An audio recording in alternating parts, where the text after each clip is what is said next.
My Gavan and Meronine, and well met indeed. I'm Adrian, head of the modding team behind Divide and Conquer, and welcome to another faction overview today with Khazad-dûm, the dwarves of, and their campaign. So, as with every time I've ever covered Khazad-dûm, the first half of this video is going to be very short, because there's very little to cover.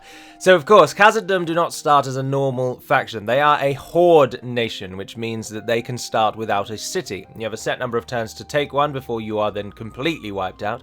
And it is that system that we utilize to create Balin's reclamation of Khazad-dûm. So at the start of the game, you only have Balin.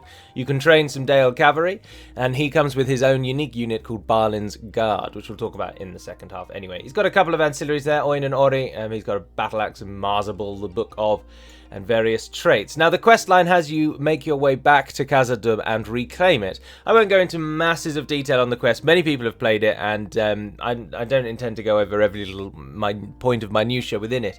But needless to say, you can go one of two ways. You can either go straight through the forest. First of all, you've got to go to Dale, as the arrow says, but then it gives you an option. You either go straight through the forest, which is the quote-unquote quicker route. I believe you come down there and then across there.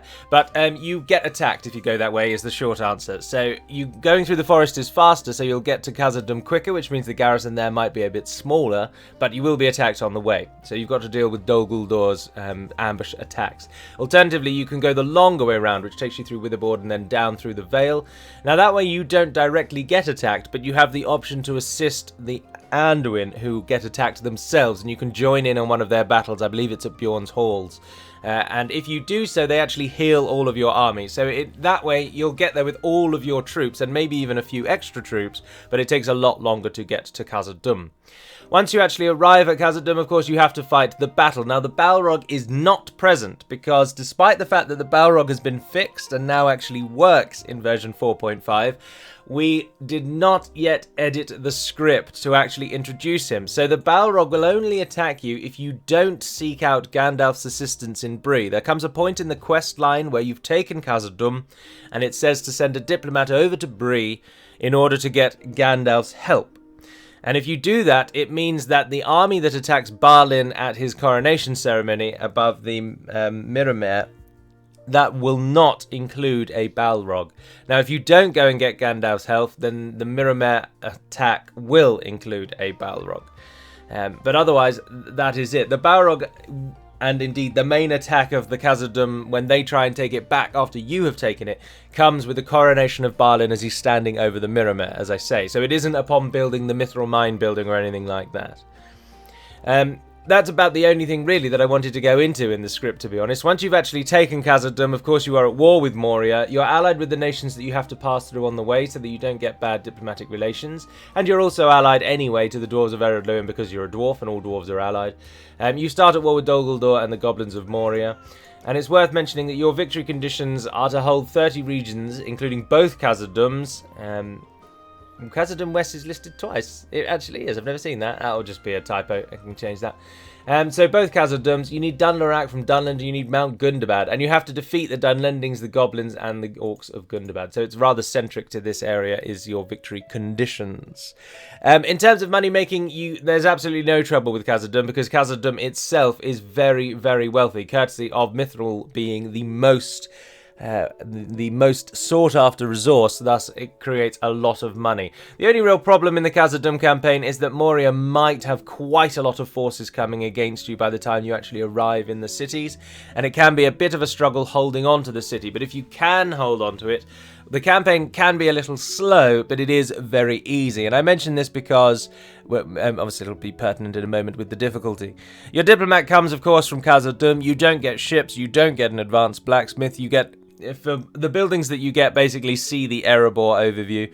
Do note that there is a part of the script as well that asks you to send emissaries to Eredluin and to Erebor to let them know that you've achieved your goal or the city has been reclaimed and will they send help. And then they do send a couple of units, and you also get a unique building called the Hall of the Seven, which allows you to train a number of dwarven units from all of the clans. So you get Orokani, you get some Erebor, you get some Eredluin. Otherwise, that's about it. Of course, Khazad-dûm, both of them are custom battle maps. That is obvious. I've already gone over the neighbours and diplomacy. The script itself takes about 15 to 20 turns to get over there, so you'll be about 15 or 20-ish turns behind everyone else by the time you arrive. But do note that Moria, of course, do have their hands full. There's plenty of people for them to fight all around. And you have a little highway down here, a super highway that passes right into Byrreg, so you can hit Dunland once you've taken Khazad-dûm west. Although we could really do finding some way to make their names appear better. The script does, as you can see, there's restricted area listed wherever my mouse cursor goes, and that's just that you can't actually not attack Khazad-dûm. You can sit and wait and the campaign will fail, and then the campaign will just fail, so there's no point in doing that. I mean, you can if you want to see what failure looks like, but you can't go out of certain regions at certain points, so the game very much shepherds you towards Khazad-dûm anyway.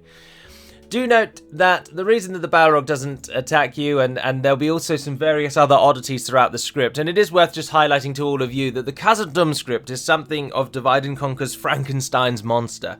About 5 or 6 different scripters throughout Divide and Conquer's history have worked on this script, and it is all different patches and it's various their ways of scripting all brought together in this horrible mishmash.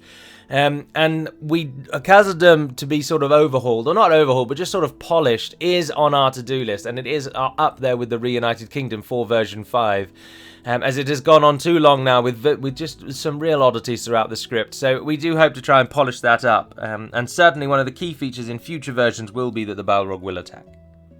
Anyway, before we jump onto their battle map, which is going to be almost all of this video, the difficulty for Khazad-dûm I would put as a 2, purely because you do have a little bit of a delay by the time you actually arrive at Khazad-dûm. Depending on how well Moria fortify the city, the battle there can actually be quite challenging, which might leave you with only a few units left. But if you can surpass the initial difficulty and take the city with a relatively large force left over, and perhaps unify Khazad-dûm quite quickly, then the campaign becomes a doddle. You've got no challenge on the eastern side at all. Dol Guldur will never really bother you, unless in some freak accident they manage to take Lothlorien. Otherwise, Lothlorien will always be a buffer between you and Dol Guldur. Moria, of course, are no challenge for the dwarves, and you should be able to shut them down, but because they do get Goblin Town in a moment in the turn 1 auto expansion, they probably will come down the eastern side of the mountain as well, but generally speaking, the east is safe, and the west you can focus all your forces on the goblins. There's a case to suggest Khazad-dûm could be a 1 in difficulty, but I think given the delay at the start, it's worth bumping it to at least a 2. So that people can manage their expectations. But that's all there is to talk about on the campaign map for Khazad-dûm. So now we shall jump over to the battle map and go through... Oh no, one final thing just to mention, in case you are wondering, because a lot of people ask for these things, so it's good to try and head them off at the pass. Once you actually arrive at Khazad-dûm, both Oin and Ori will come out of Balin's retinue and will spawn as actual entities. Oin becomes another general for you, and I believe becomes your factionaire, and Ori becomes a diplomat. So as soon as you actually arrive in Khazad-dûm, you get another general for free, and you get a diplomat. So that's something else to note. But as I say, that's it for the campaign map. Let's jump over to the battle map and have a look at the fantastic dwarven roster from Khazad-dûm. Welcome then to the battle map for Khazad-dûm, and a quick overview shows you that, of course, like all dwarven nations, you are lacking spectacularly in cavalry, but also quite spectacularly in range. Khazad-dûm are the least ranged of all the dwarven nations, so you are primarily infantry based. Now I've included Sons of the Fallen in this list, but do forgive me if I included them in the Ered Luin list, and also forgive me, I realise I've not yet done an Erebor overview in the version 5 sets, or version 4.5 sets, sorry. So when I said watch the Erebor overview for the videos, for the buildings, you'll just have to wait a while until the Erebor one comes out, but you could watch the Ered Luin one, which is roughly the same in terms of buildings they get. But anyway, without any further ado, the first unit that you get are the Labourers. Now this unit is shared by all 3 dwarven nations. They are an armour-piercing early tier unit, a very low attack, solid defence though for an early tier unit, indeed for the dwarven equivalent of trash. But the AP just gives them an extra layer of lethality that perhaps may not be realised by many when you fight against them. Good morale, average morale response, and movement speed is slower because they're dwarves. Also at this first early tier, you get the Dwarven Travellers, a first entry level archer. First entry level archer, that's tautological. The entry level archer. They have a low melee attack of 5, but slightly higher than the others, than the Labourers, but of course no armour piercing. Defence is also about on par with the Labourers, but the 3 missile attack is relatively good for an opening archer. Again, they aren't slower because they are moving around, so the travellers get a little bit of a speed boost as they're clues in the name. They're a very good morale, average morale response. 150 meter range. Dwarves have slightly lower range. They have smaller arms. They therefore have smaller bows. They're just not going to get the range. Average accuracy, 24 missiles. They are going to be your primary archer unit for most of your game, and because the Beast Hunter's coming a little later, so you get used to using them where you need them, but primarily it is in siege and infantry that your strength lies. Now again, I've not bothered putting the siege equipment in. Everyone knows what a ballista and a catapult looks like, and dwarven ones are just better than everyone else's. But I don't think there's a point to go over them. Everybody knows that. So turning to the first sort of proper units, if you will, and Khazad-dûm has a very nice early tier aesthetic. So your early tier units all suggest that you are wanderers, you're refugees, you are heading somewhere. You aren't heavily armored, you don't have big smithies or a huge industry behind you to back you up. So you're wearing what you can find. So the early tier is it's a mishmash of mail and leathers and wooden shields and whatnot, and then it upgrades significantly once Khazad-dûm is formed. But the first unit that you will use relatively frequently are the Khazad Volunteers, your equivalent of Eredluin Militia, or I think Erebor's King's Warriors, or can't remember what their early tier unit's called. Anyway, total defense of 14, and most of that in the armor stats. So do watch out for armor piercing, a theme throughout the Khazad roster. Attack of 7, which is quite nice early tier, but very low charge bonus. Dwarves, generally speaking, have a low charge bonus, unless we've tried to make the unit really, really special. So your units are better on the defense than they are on their charge, but almost all of your units have more morale per tier than almost any other unit in the game. So your units tend to hold on longer than anyone else. As a whole as well, Khazad don't like fighting in barren, but there's not very many barren regions. They like the snow, which means they're all better in winter, and they are unaffected by forests and grassland. But that's just your run-of-the-mill standard sword and board, and it's relatively cheap for what you get actually as well, because the morale is a big, big factor. Khazad Scouts then, or Sentries, I don't know where I just saw Scouts from, sorry. Khazad Sentries are an early tier anti-cav. They are just a spearman equivalent of the Volunteers. So slightly higher defense, worse attack, same charge, similar sort of cost. Again, good morale, or very good morale, sorry. Average response, slightly slower. Bonus against mounts. They're just a standard spear unit. There's nothing more that can really be said about them. You've got a defensive line unit and an attacking unit. Now, before we jump up to your dedicated elites, the Hithaiglir Beast Hunters come in here. Now, if you're interested, Hithaiglir is the Sindarin translation of Misty Mountains. That's why you may see it written around the place, because you live in them. So, Hithaiglir Beast Hunters, the Misty Mountain Beast Hunters. A melee attack of 9, which is really nice. It gives them some punch when they have finished with their bows, and a defense of 17, with this gives the same feature. Note that again, it's mostly armor, but this time defense skill does play a part. But a 9 armor stat is solid against any other archers, because of course armor is the only thing that is saving you from arrow fire if you don't have a shield.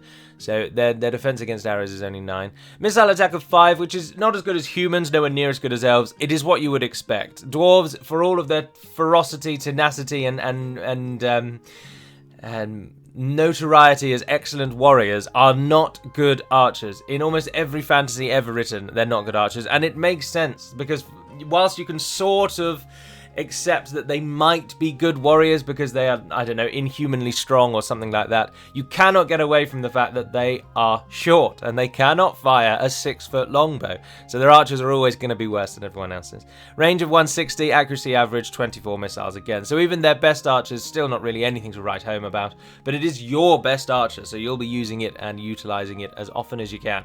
Now do note that a 5 missile attack is very good. So I'm knocking the Hithaiglir Beast Hunters quite unwarrantedly, because they are good for what you get, and they're just not the best archers in the game, which is a bit not disappointing. You wouldn't expect it, but given that they're your best archer, it's surprising how poor they are compared to the rest of the world. But then that brings us on to your mainline units, the Legion units and the Khazad Reclaimers. So we'll start with the Hammer Guard, I think because they're on the edge. Yes, they are. Let's just take a brief moment to look at the cool flag for Khazad-dûm, which I'm going to change to be their town centre flag as well. But the Legion Hammer Guard are your first proper dedicated shock infantry, and indeed were tested in the shock infantry list, where they didn't, unfortunately, make it onto the list. Low charge again, attack of 8 and an effective against armor, but it is in their defense where they shine. With a 20 total defense, most of that in armor, they will survive a lot longer than other shock infantry.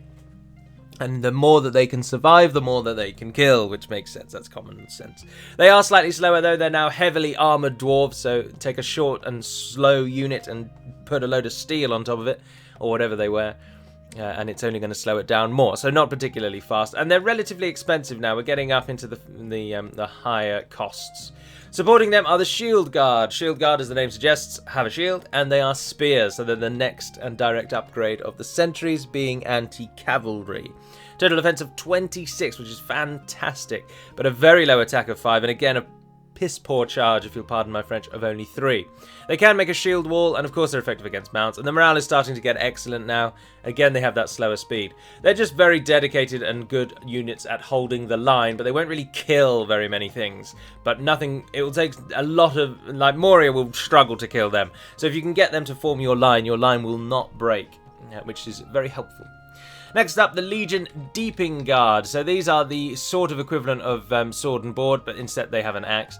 They have an attack of 8, a charge again, which isn't very good, of only 3, at a total defense of 23. So they're a halfway house between the Hammer Guard and the Shield Guard. They're again a direct upgrade of the sentries. They are ideally the units that you're going to assist the Hammer Guard with. So the Hammer Guard will get the initial attack. They'll charge into the enemy units and take away a whole host of the enemy while the Shield Guard are keeping them pinned. And then you'll pull the Hammer Guard out to repeat their charge on someone else, and you'll replace them with the Deeping Guard, is how you would generally speaking use these units. Again, excellent morale, and again, slower speed. And lastly, the Khazad-dûm Reclaimers. Now, this is a sort of mismatch between the units that have come before. They're effective against armor with their thrown weapon and with their hand weapon, so they're armor piercing across the board. Their melee attack is 9, which is better than the Hammer Guard, and their charge, however, is the same, but they shine because their defense is fantastic for the unit, this sort of tier, and their missile attack is 13, so really, really very good. But do note that they only have 45 meter range, so they have to be almost on top of the enemy to throw their hammers at them. And I think it is hammers. I don't think they throw axes. Yeah, they throw these little hammers here, which is quite cool. They only have 2 hammers to throw each before they charge in, but their accuracy is high, so they will hit what they are trying to. They come from Moria only, though, so you need Khazad-dûm East or West. And bonus against mounts as well, so they're an addition to your anti-cavalry roster, because up until now you've only got 3 options, and one of those is quite early doors, and will struggle with some of the later game cavalry, so the Khazad-dûm Reclaimers help there. Again, the Reclaimers probably really should be halfway between the two, because they are a little bit of a bridge between your mainstream and your elites, such as it is. Right, then we move to your elites then. We'll start with the unit that is actually available everywhere, and they are the 1st Legion. You'll note a very heavy Legion theme throughout, and that's because we try and give sort of unique naming conventions to each nation, just so that you know what you're working with. They are a Pike unit. They are arguably the best Pike unit in the game, as we will hopefully soon find out when I get around to doing the top 10 Pike. They have a defense of 25, which is insane for a Pike, but truly their strength is in their 8 attack, which on any other unit is relatively average, but for a Pike unit is insane. As I've always said, the Pike is obviously overpowered, the animation, and the best way to really factor the animation in is to think of the attack as being tripled, because the animation keeps the enemy at bay. They can obviously form the standard Pike wall, as all units do, but they do inspire your troops as well, so having them in your line will make everyone around you a little bit more willing to fight. They have unwavering morale, the highest possible tier, and it is locked, so not only do they take ages to break, but even when they do break, they still won't run away. So they will fight to the death. But they are slower than other units again, but do note that Pikes are faster than everyone else anyway, so they'll still be your fastest unit. Right, then we come to the Khazad-dûm Guardians, another AOR unit that looks almost identical, in fact, to the Khazad-dûm Reclaimers. Khazad-dûm Guardians, as the name suggests, come from Khazad-dûm. They have an attack of 11 and a defense of 35. They are dedicated sword and board, except again, they don't actually have a sword, they have an axe. They're very similar to other elite units for the dwarves, in just that they're really, really sturdy sword and shield warriors, or axe and shield warriors. The defense of 35 is really high, and is closing in on the highest defense of any non-monster unit. Again, unwavering and locked morale, so watch out for that, they won't run away.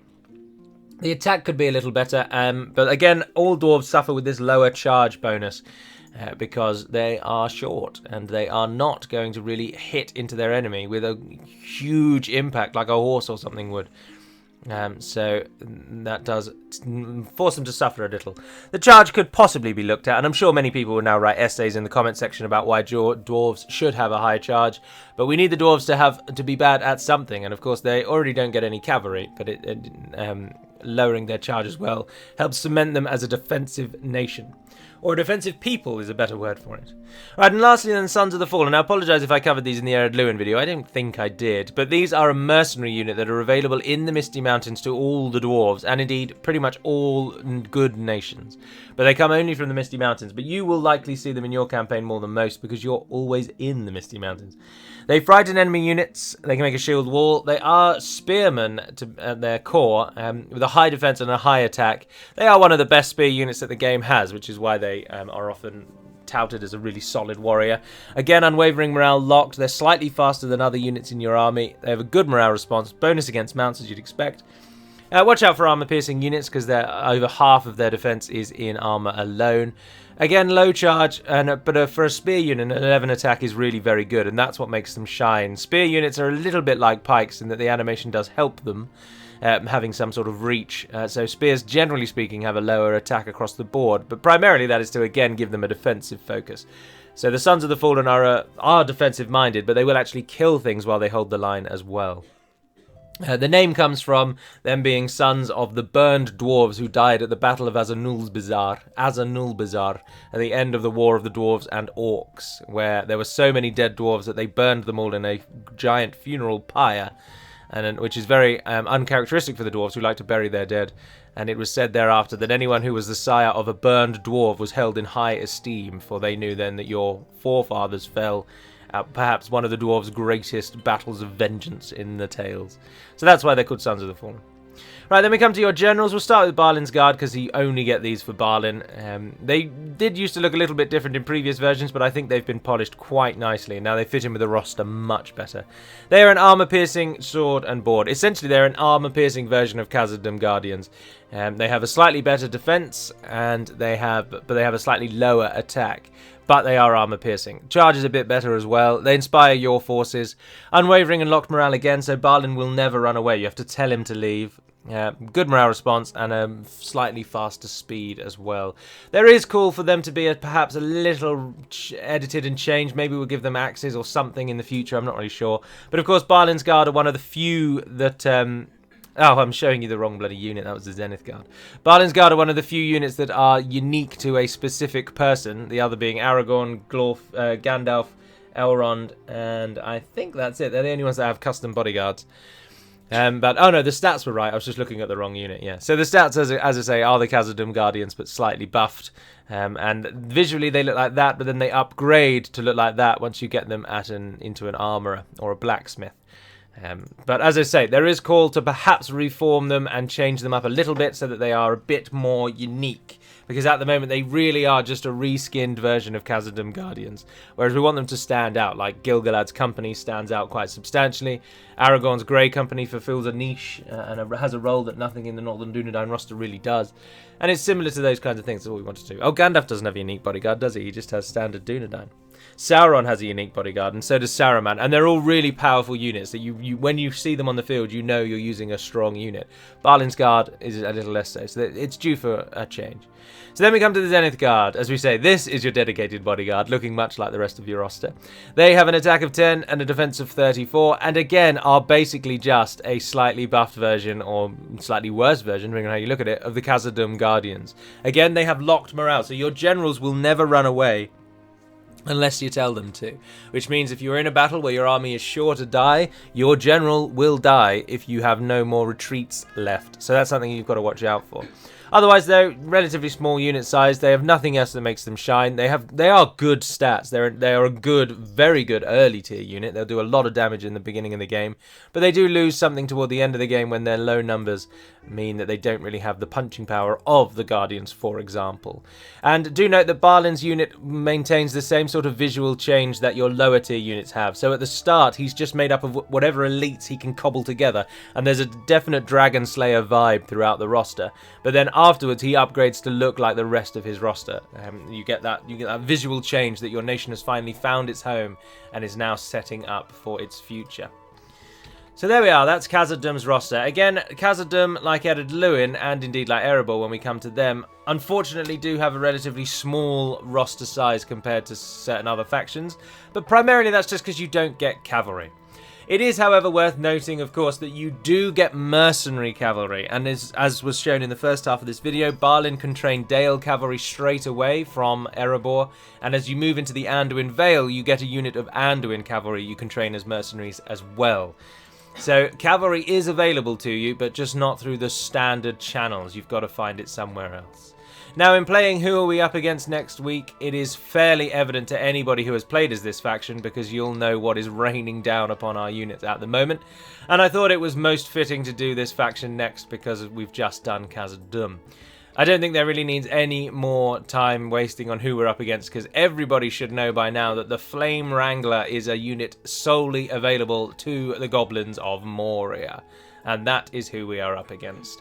Do note that the Flame Wrangler finally, in version 4.5, although I've muted the sound so you can't hear it, but it does actually now have sound. When we first added the unit to the game, foolishly didn't realise that it didn't come with any sound, so I had to just add its sound in, and it is finally in the game in version 4.5. So the barrels will now make exploding noises when they explode, and the artillery will actually make a noise when it fires. But anyway, here's most of the Moria's roster running through. Moria are quite possibly the game's quintessential horde faction, even more so than Mordor. Their units are cheap, their units are garbage, and they win the game by overrunning basically everyone around them. There's a couple of units that do quite well, such as the Mountain Uruks here in the back there. The Flame Wrangler brings a dynamic to the roster that only the dwarves really can also compete with, which is an element of good siege. And also you have units like Azog's Defilers, who really do hold a candle, if you will, to some of the better cavalry in the game. They're certainly the best orc cavalry, or evil nation cavalry that isn't a human, so you've got that working in your favour. So it will be the Goblins of Moria next week that we will cover, and you'll get to see the Flame Wrangler in action. As it's unique, I will put it in the roster if there's space. But for now, that's going to conclude this episode. So I do hope that you've enjoyed. I hope that the changes to Khazad-dûm to make their army look a little more uniform across the board are welcome. Oh no, our general just died, damn. But until we speak again, dear friends, that's all for now. So thank you very much for watching, and Navarne den Perimad Melonin, and farewell.